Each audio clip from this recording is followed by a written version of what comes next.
to changing plans with the ODI captaincy, given the load that Pat Cummins had during the Ashes and the injury that he's picked up?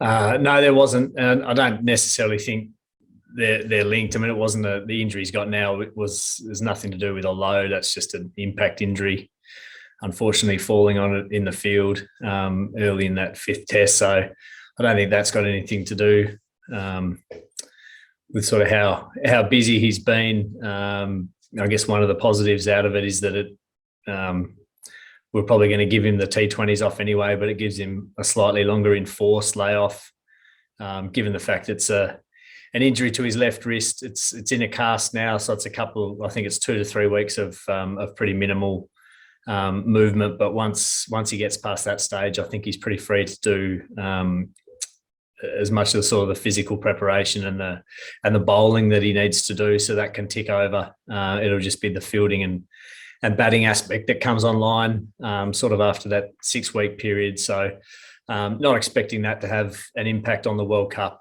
at all. And as we've said from right from the outset of Pat's captaincy, it was he was appointed with a view to lead this team to the World Cup, and that remains.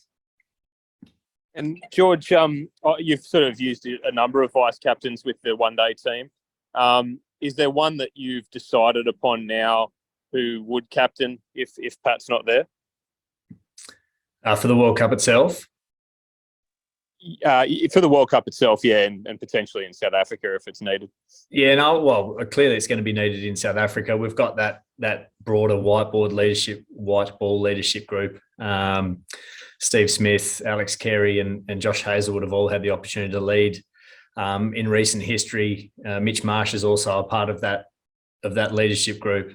He's obviously going to get a little bit of an opportunity in the T20 series preceding it. So I think certainly for South Africa, we'll look to continue that process of offering it around and sharpening that up as we get closer to the World Cup. But the expectation is that Pat will be there and fit and ready to captain for the World Cup.